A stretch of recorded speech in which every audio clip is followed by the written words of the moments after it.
그 다음도 마찬가지예요.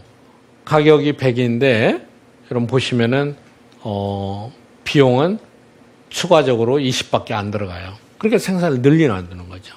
그렇죠? 그래서 이게 계속해서 가다가 어디 가서 만나게 되냐면은 한 개 수입이 100인데 한 개 비용도 이제 100인 점이 왔어요. 더 이상 생산해서 더 팔면은 이거는 안 맞는 거예요. 비행기의 경우를 거꾸로 생각해 봐요. 이제 298명, 299명 얘기를 했는데 아주 적은 숫자밖에 없어요. 한 300명 타는 비행기인데 10사람밖에 안 타요.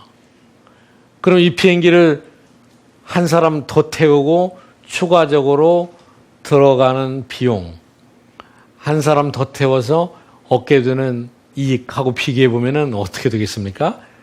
추가적으로 들어가는 비용이 훨씬 더 많게 되죠. 그렇죠? 그래 이런 경우에는 다른 각도에서 결정해야죠. 제일 좋은 방법은 취소하는 게 제일 좋습니다. 그러나 항공사 그렇게 하면 안 되겠죠. 그러니까 항공사는 또 공공성이 있으니까 이윤이 나지 않아도 또 띄울 수밖에 없는 이런 점도 있겠죠.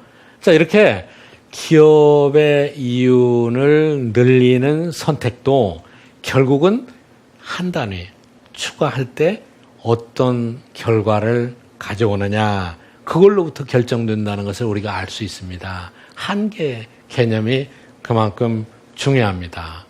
그래 이윤을 극대화하기 위해서는 항상 마지막 한 단위를 더 팔 거냐, 더 생산할 거냐, 아니면은 생산하지 않을 거냐, 마지막 한 단위에서 결정이 됩니다. 자, 여러분, 우리 인생에서도 마지막 한 단위에서 결정될 때가 많습니다. 학생들이 입시 때마다 얼마나 고생을 해요? 그런데 평소에 아무리 잘해도 당일날 시험에서 잘 봐야 되지 않습니까? 마지막 피치에서 100m 달리기도 끝까지 마지막에 가서 잘해야 되지 않습니까? 한계 개념이 경제적인 선택에서는 모든 것을 결정하는 아주 중요한 사례가 될 수 있습니다. 가장 기본적인 원칙이 되는 것입니다. 자, 이렇게 되면은 아까 우리가 소비자 얘기한 것과 똑같이 제가 그림을 그렸어요. 이건 어떤 그림이냐면은 이제는 생산자에서 본 거예요. 생산자는 이게 공급 곡선을 얘기할 때 우리가 무슨 얘기를 하냐면은 가격이 얼마로 주어졌을 때 몇 개를 생산할 용의가 있느냐 그걸 우리가 공급 곡선이라고 얘기했습니다. 가격이. 이 경우에는 가격이 지금 100이에요. 근데 사실은 이 사람은 이 기업은 이 판매자는 가격이 100보다 훨씬 낮아도 두 단위는 생산해서 판매할 용의가 있었어요. 그런데 보니까 시장에서 가격이 100으로 주어진 거예요. 그러니까 여러분 기업의 입장에서 볼 때는 이럴 때 뭐라고 합니까? 굉장히 이윤이 많이 남는 거죠. 웬 떡이냐 이렇게 생각하는 거죠. 나는 이거는 가격이 50원만 돼도 생산하려고 했는데 보니까는 가격이 100원이나 되는 거예요. 이만큼은 생산자가 남기는 겁니다. 생산자 잉여가 되는 거예요. 소비자 잉여하고 유사한 개념이면서 서로 틀린 개념이 되는 거죠. 자, 그래서 이 경우에는 이 파란 걸로 표시한 이 부분이 지금 뭐가 되느냐면은 이 기업의 생산자 잉여, 이윤이 되는 셈입니다. 자, 우리 경제의 세계에는 소비자만 있는 게 아니고 또 생산자만 있는 게 아닙니다. 우리 경제는 항상 소비와 생산이 동시에 이루어집니다. 그래서 사회 전체가 소비자하고 생산자하고 같이 함께 살아가는 세상이에요. 그렇기 때문에 앞에서 말씀드린 생산자 잉여하고 소비자 잉여를 합하면은 어떤 결과가 나올 건가를 우리가 생각해 볼 수 있는데 잠시 화면을 보시겠습니다. 네, 전국의 정보화 마을 100여 곳이 모여 농수산물 직거래 장터를 열었습니다. 저렴한 가격에 우리 농수산물을 구입할 수도 있고 또 다양한 체험 행사도 즐길 수 있다고 합니다. 100여 곳의 정보화 마을들이 생산한 농수산물을 시민들이 직접 보고 살 수 있는 직거래 장터가 손님들을 맞이하고 있습니다. 횡성 한우와 영덕 대게부터 흉기 인삼과 제주 감귤까지 다양한 농수산물을 마을 주민들이 직접 나와 판매하고 있습니다. 화장품 가격에 거품이 많다는 논란이 적지 않습니다. 고가일수록 좋을 것이라는 인식과 기존에 사용하던 브랜드에 대한 충성도가 높다 보니 수입 화장품은 비싸도 잘 팔립니다. 가격이 아직까지 부담스러운 면이 있는데 교육도 됐고 했으니까 좀 선택의 폭이 넓어질 수 있게 가격을 내려주셨으면 좋겠다는 생각이 있습니다. 자, 여러분 이제 이 화면들 예전보다 훨씬 이해의 폭이 넓어지셨죠. 장터에서 사람들은 무엇을 위해서 제품을 고릅니까? 소비자 잉여를 더 늘리기 위해서 고릅니다. 그리고 외제 수입 화장품이 비쌈에도 불구하고 그거를 사는 이유는 뭡니까? 자기가 거기서 얻을 수 있는 효용이, 한계 효용이 가격보다는 더 크다고 생각하기 때문에 그러겠죠. 그렇죠? 한계 효용은 물론 주관적이고 심리적인 거예요. 사람마다 다 다릅니다. 그런데 이제 수요와 공급하고 이 선상에서 보면은요, 소비자는 실제로는 600원밖에 내지 않았어요. 6단위를 100원씩 샀기 때문에. 그러나 실제로 소비자가 가져가는 것은 이 삼각형만큼을 가게 돼요. 그러니까 전체 중에서 비용은 뺐으니까 위에 노랑 부분이 소비자는 남기고 가는 거예요. 기분이 아주 굉장히 좋은 겁니다. 장터에 가서도 이렇게 사면 기분이 좋은 거예요. 생산자는 또 역시 마찬가지입니다. 생산자는 실제로 600원이 수입이 됐죠. 소비자가 지불한 거 아닙니까? 그러니까는 이 녹색 부분만큼 생산자 잉여가 생긴 거예요. 그러니까 여러분 우리가 시장에서 가격이 결정되면은 그 가격을 주고 이 물건을 구입을 합니다. 그런데 그 결과는 어떻게 됐느냐?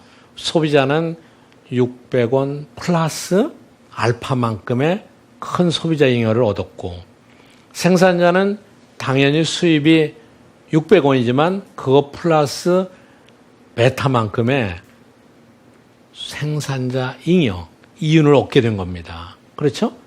그러니까 가격을 지불하고 또는 그 수입만큼을 받았어도 그 뒤에 숨어있는 경제 현상은 소비자나 생산자나 모두 주고 겉으로 돈으로 계산한 거 이상의 훨씬 많은 사회적인 후생이 생긴 거예요. 이게 이제 경제의 신비로운 현상입니다. 자, 그런데 제가 여기서 말씀드리고 싶은 거는 이거는 시장에서 가격이 결정된 거예요. 그렇잖아요? 여기서 주는 시사점만 생각해 본다면은 시장에서 아무런 간섭 없이 결정되는 가격이 소비자와 생산자 잉여를 가장 크게 한다. 사회 후생을 가장 크게 한다. 그런데 이거를 개입하고 규제하면은 누군가가 생산자나 소비자 잉여가 줄어들고 사회 후생이 줄어들 수 있다. 이걸 우리가 기억해 둘 필요가 있습니다. 또 하나 중요한 것은 제가 아까 이거를 설명하면서 계속해서 어떤 설명을 했느냐면은 가격이 100으로 딱 고정돼 있었죠. 그렇죠? 그런데 가격은 실제 시장에서는 어때요? 변화할 수 있죠. 변화할 수 있지 않습니까? 시장을 우리가 여러 가지로 구별합니다.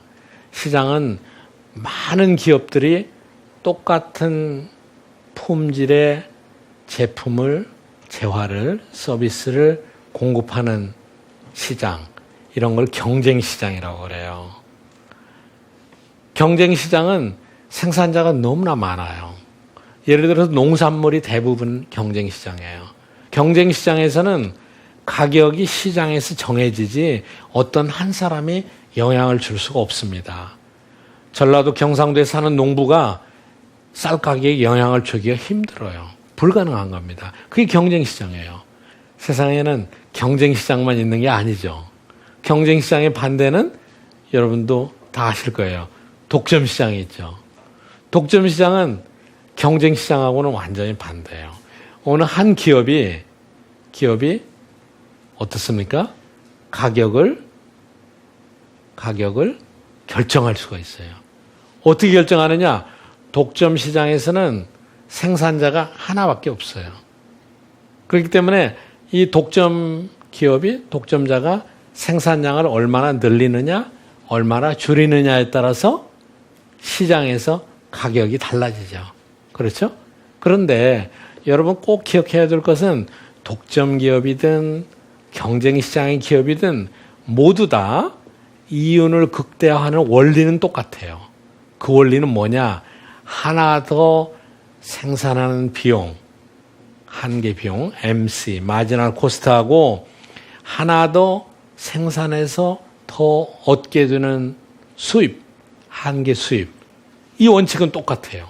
이거를 비교해서 야, 내가 이 시점에서 생산을 더 할 거냐 말 거냐라고 생각할 때 생산을 더 할 때 추가적인 수입이 추가적인 비용보다 더 많다.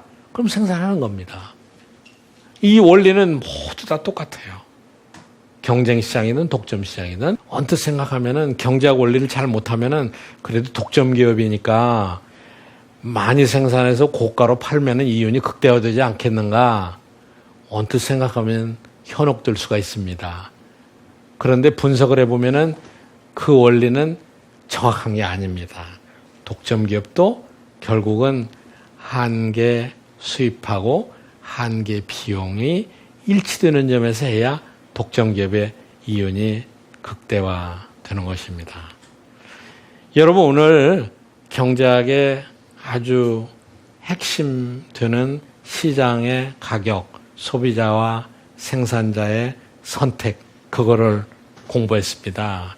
그런데 앞으로 여러분이 수요와 공급, 생산자와 소비자가 어떻게 선택을 하느냐를 알아야만 다음 단계로 우리가 넘어갈 수 있고 많은 것들을 더 배울 수 있습니다. 혹시 어려우면은 복습을 하시기 바랍니다. 그럼 다음 시간에 뵙겠습니다. 감사합니다.